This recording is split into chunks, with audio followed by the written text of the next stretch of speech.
Okay. Ayan na yung mga alugbati ko. Malalaki na. Nakailang harvest na kami sa alugbati. Sa mga Ilonggo, kung nakakaalam, yan o. Dupo. Di ko yan binubunot kasi nilalagay namin yung sa munggo. Masarap siya ilagay sa laswa. Yung mga kamatis ko, mulaklak na. Diba? So, yung mga taniman ng pechay kasi nga tinutukaan ng manok, pinatamnan ko kay tatay ng alugbati. Kasi sumama yung pakaramdam ko, kaya siya muna dito sa garden. Niniyaan ko lang.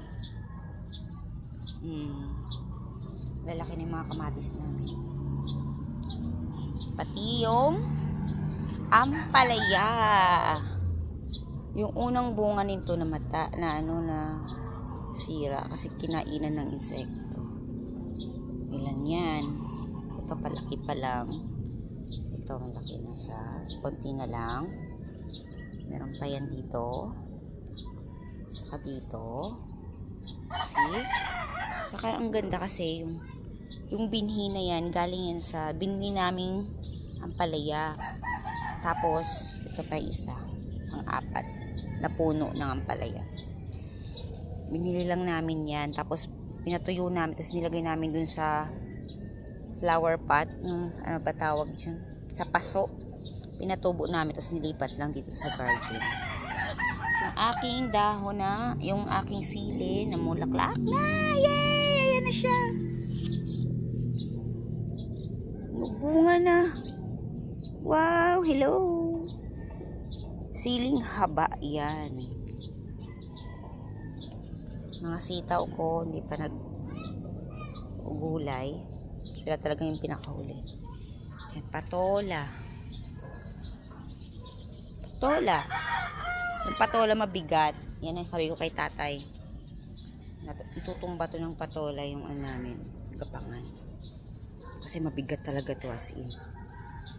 Ewan ko lang kung di bibigay yan. Malalaki na rin yung cauliflower ko. May cauliflower. Malaki na sila. Gusto ko ilipat yung ibang sibuyas dito kasi bubunutin ko tong pechay. Kasi nga, yung aking sibuyas ay natatakpan.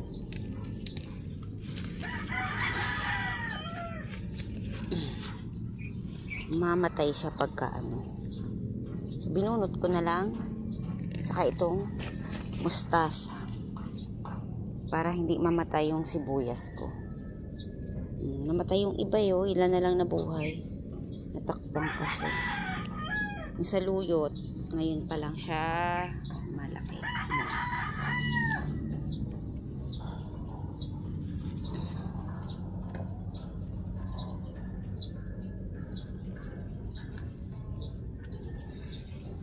Yan yung mga pechay ko, bagong tanim.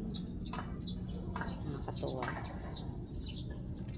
Marami na ring mga spinach. Would see. Yung mga spinach na sinaboy ko ngayon pala nagsitubuan. Yung talong namin nandito.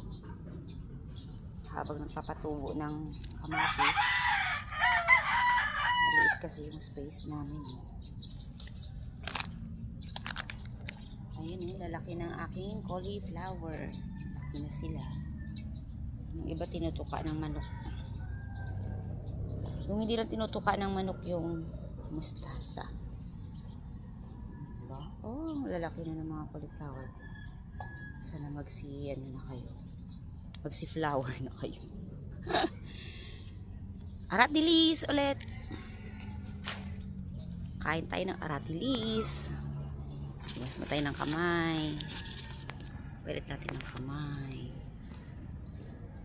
Yun! Dami, diba?